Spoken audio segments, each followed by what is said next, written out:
গত 15ই এপ্রিল প্রধানমন্ত্রী সংসদে দাঁড়িয়ে জানিয়েছেন যে বিকল্প শ্রম বাজারের সন্ধানে ইউরোপের 7টি দেশের সঙ্গে দ্বিপাক্ষিক চুক্তি স্বাক্ষরের উদ্যোগ নিয়েছে সরকার। তার মধ্যে আছে Serbia, Greece, North Macedonia, Portugal, Romania, Russia এবং ব্রাজিল। থাম্বনেল দেখে আপনারা হয়তো অনেকেই অবাক হয়েছেন যে ইউরোপের দেশে সরকারিভাবে কর্মী নিয়োগ হবে কিভাবে সম্ভব, আর সেটা যদি হয় পর্তুগাল, রোমানিয়ার মতো সেনজেনভুক্ত কান্ট্রি, তাহলে তো আর কোনো কথাই নেই।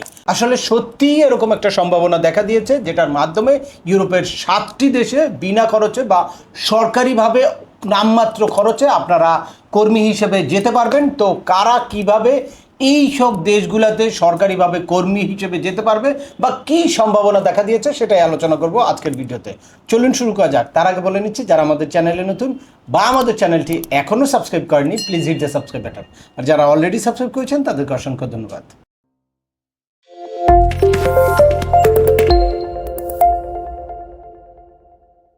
বিজনেস টিপস 360 চ্যানেলের পক্ষ থেকে আপনাদের সবাইকে স্বাগত জানাই। আমি সিএম আমিনুল বাহার। বিশ্বের বিভিন্ন দেশের শ্রমবাজার, পড়াশোনা, ভিজিট এবং মাইগ্রেশন সংক্রান্ত বেশ কিছু আপডেটেড ইনফরমেশন আছে আমাদের এই চ্যানেলে। আপনারা যারা যেই টপিক্সে ইন্টারেস্টেড, দয়া করে ওই রিলেটেড সকল ভিডিওগুলো দেখবেন। এরপর ছোটোখাটো প্রশ্ন থাকলে ভিডিওর নিচে কমেন্টস করবেন।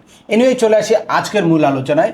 রিসেন্টলি এই 15ই এপ্রিল স্বয়ং প্রধানমন্ত্রী পার্লামেন্টে দাঁড়িয়ে জানিয়েছেন যে ইউরোপের 7টি দেশে শ্রমবাজার উন্মুক্ত করার জন্য কাজ করছে সরকার। আপনারা জানেন যে এই ইরান ইউএসএ যুদ্ধের কারণে মধ্যপ্রাচ্যের শ্রমবাজারে বিশাল অনিশ্চয়তা দেখা দিয়েছে। বিভিন্ন কর্মী ফেরত আসছে বা মধ্যপ্রাচ্যের অবস্থা ইন ফিউচারে কি হয় এটা নিয়ে অনেক শঙ্কায় আছে সরকার। আর দেশের অনেক বড় ধরনের রেমিটেন্স আসে এই মধ্যপ্রাচ্য থেকে। তাই সরকার ভিন্ন শ্রমবাজার খোলার জন্য কাজ শুরু করেছে। এরই মধ্যে মালয়েশিয়াতে শ্রমবাজার খুলে দেওয়ার জন্য চুক্তি সম্পন্ন হয়েছে। গত 15ই এপ্রিল প্রধানমন্ত্রী সংসদে দাঁড়িয়ে জানিয়েছেন যে নতুন শ্রমবাজার উন্মুক্ত করার লক্ষ্যে বা নতুন নতুন চুক্তি করার লক্ষ্যে কাজ শুরু করছে। তার মধ্যে আছে Serbia, Greece, North Macedonia, Portugal, Romania, Russia এবং ব্রাজিল। যদিও রাশিয়া এবং ব্রাজিল ইউরোপের অন্তর্ভুক্ত না, তারপরেও ইউরোপিয়ান ওইসব দেশের মতোই উন্নত দুইটা দেশ। তো এই দেশগুলোতে শ্রমবাজার ওপেন করার জন্য অলরেডি চুক্তি করার জন্য বিভিন্ন মন্ত্রণালয়ের লোকজন কাজ করছে। শুধু তাই নয়, এরপর আবার গত শনিবার 18ই এপ্রিল বিকেলে তেজগাঁয় প্রধানমন্ত্রীর কার্যালয়ের কবরী হলে আয়োজিত এক সংবাদ সম্মেলনে প্রধানমন্ত্রীর উপদেষ্টা ডক্টর মাহাদি আমিন এই তথ্য নিশ্চিত করে যে বিকল্প শ্রমবাজারের সন্ধানে ইউরোপের 7টি দেশের সঙ্গে দ্বিপাক্ষিক চুক্তি স্বাক্ষরের উদ্যোগ নিয়েছে সরকার। বিকল্প শ্রমবাজার খুঁজতে ইউরোপের 7টি দেশের সঙ্গে ইতিমধ্যে দ্বিপাক্ষিক চুক্তি স্বাক্ষরের উদ্যোগ গ্রহণ করা হয়েছে। দেশগুলো হলো Serbia, Greece, North Macedonia, Romania, Portugal, Brazil ও রাশিয়া। এখন আমরা আসি যে আসলেই কি এটা সম্ভব, বা হলে কারা কিভাবে এইসব দেশগুলোতে যেতে পারে।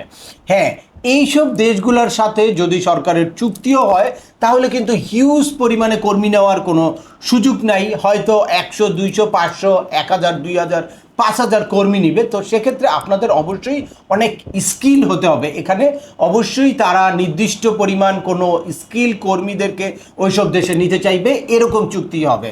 তাই আপনাদের ওইসব দেশের ভাষাগত দক্ষতা থাকতে হবে এবং স্কিল থাকতে হবে। যে কোনো টেকনিক্যাল কাজের জন্য আপনাদেরকে প্রস্তুত থাকতে হবে। তো আপনারা এখন থেকেই জানতে পারেন যে এইসব দেশে কোন কোন স্কিলের আসলে হিউজ ডিমান্ড আছে।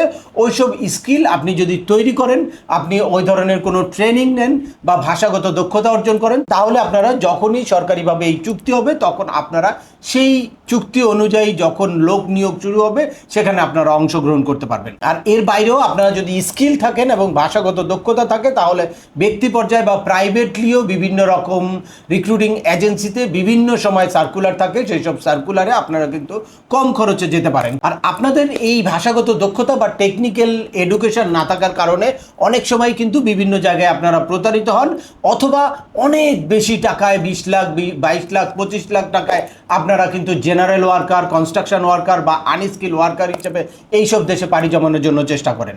তাই আপনাদেরকে বলবো, আপনারা যারা উন্নত বিশ্বে বা ইউরোপিয়ান দেশগুলোতে কর্মী হিসাবে যাওয়ার ইচ্ছা আছে, তা নিজেদেরকে প্রিপেয়ার করেন টেকনিক্যাল এডুকেশন এবং সাথে সাথে ভাষাগত দক্ষতা অর্জন করলে যে কোনো সময় আপনাদের এই সম্ভাবনার দ্বার উন্মোচন হতে পারে।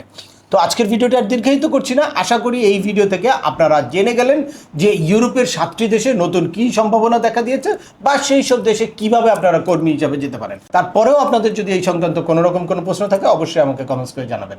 আর ভিডিওটি ভালো লাগলে বা তথ্যবহুল মনে হলে লাইক দিয়ে আপনার বন্ধুদের মাঝে শেয়ার করে দেবেন যাদের এই ইনফরমেশনগুলো অত্যন্ত প্রয়োজন।